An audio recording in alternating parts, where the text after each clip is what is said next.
through my man Nick Speed, who's a producer at the crib in Detroit. I met Elzai. Okay. He had played one of them 5 joints, one of them 5 CDs he had played for Elzai. And I think it was the last one. I think it was the 5th one. And El was like, who was that? He was like, man, we got to get him in the studio. Like, he was trying to get one of the joints off the album for Slum Village. And I was like, word? Because at that point, like, you know, Slum and Jay, like, these dudes is God stuff. Right, right. And I'm like, get the fuck out of here. And so we ended up meeting. Matter of fact, he had came, both of them had came to the crib. And Crowded room studio. Yep. Okay. And he gave me this CD that had a really rough version of Closer. And if I remember right, I think I still got it. I think I still got that version. My bad. It's it was just was it Batien's verse?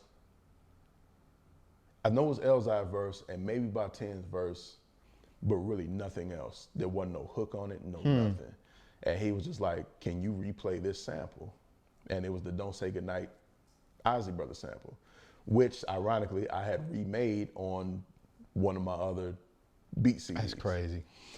And I was like, yeah, I popped it in and I turned the Rhodes on and he started playing and I figured it out in like 10 seconds.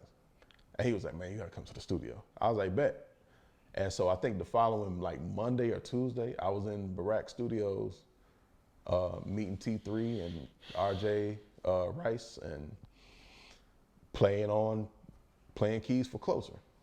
You're on that joint? Like Yeah. the I play keys studio? on Come Closer by Slum Village on Detroit Deli. Now the funny thing is that I'm not credited on the joint. Okay. And the reason why, I mean, I'm gonna remember this shit because this was the first check I ever got in music. It was $300. They was like, oh, you played on it? Cool. Cut a check right then and there. I was like, this all I gotta do? I'll be back tomorrow and see what y'all need. And it had in the note, it had, replayed Isley, blah, blah, blah. And like maybe about a year or so later, when the album actually came out in 2004, I remember at that point, me and DJ House Shoes had like literally worked at all of the record stores in the area. So he was like, yo,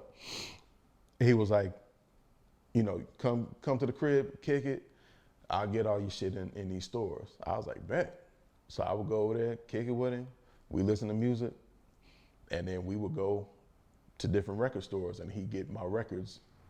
The Definition joint? The Passion and Definition in different stores. So it would be in like Melodies and Memories on the east side, Record Time, both locations, Jazz and Jazz, where he worked at currently at that time.